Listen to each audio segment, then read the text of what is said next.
Hello. So for today, we will be discussing the introductory portion to pharmaceutical inorganic chemistry. So what is chemistry? Now, chemistry refers to the study of matter. Specifically, it refers to the study of the properties, the structure, and changes or transformations of matter.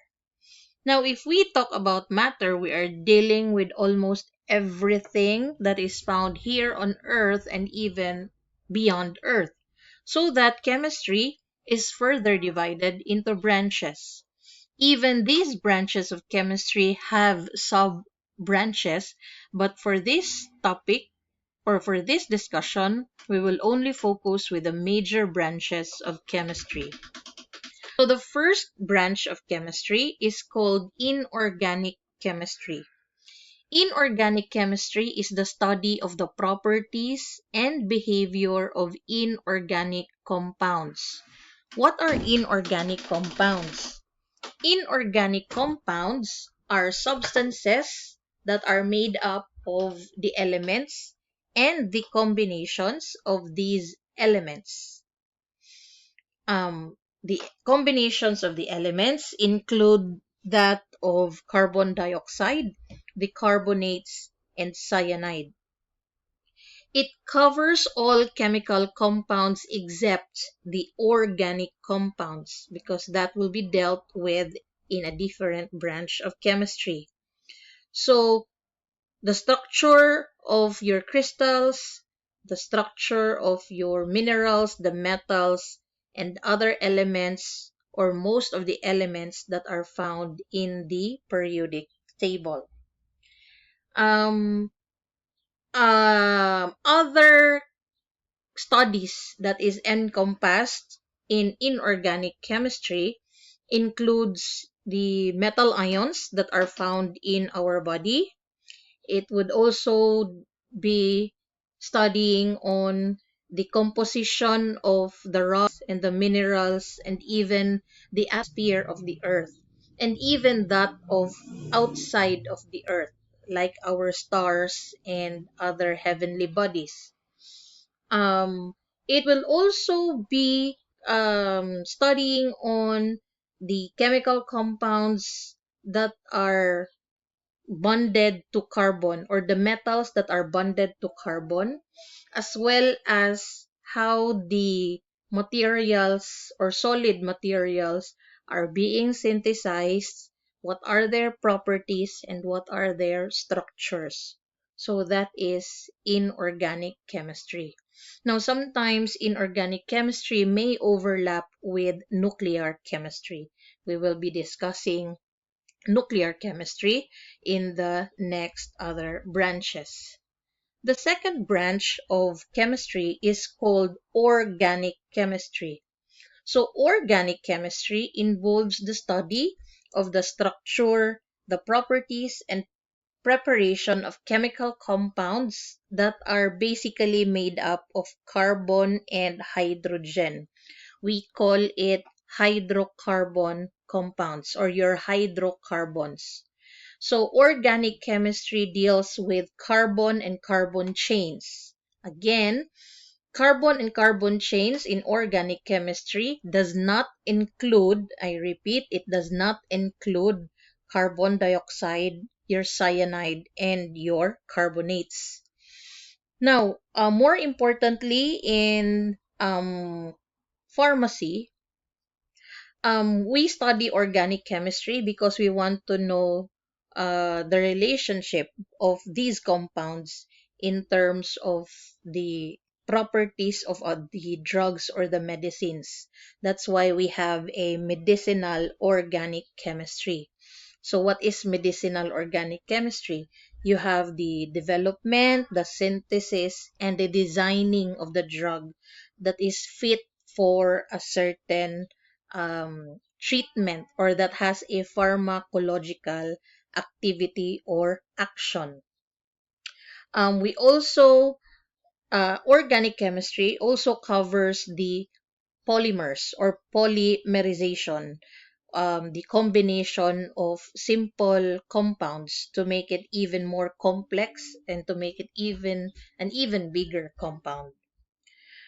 We also have organic chemistry encompassing the reaction of your organic, the structure and the reaction of your organic molecules, as well as the effects or the function of the compounds or the organic molecules in terms of differences in its arrangement or spatial orientation. The third branch is called biochemistry.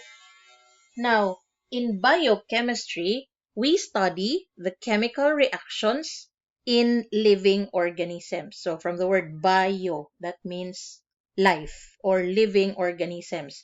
So, the chemistry in living organisms.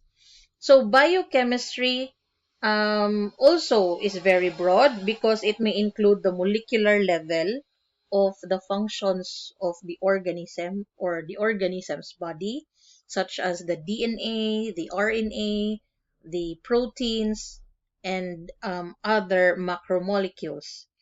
Biochemistry also encompasses the study of the genes and how heredity is transmitted from one organism to another.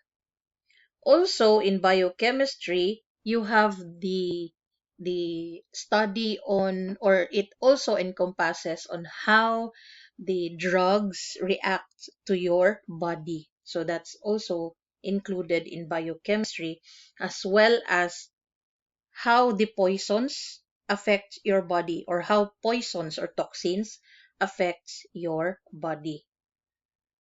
The changes in your body when you have or when there are diseases or when there are changes in the levels of your molecules. For example, if there is a high level of fats in your body, so how would that change in the level of fats affect your body? So that is also in biochemistry.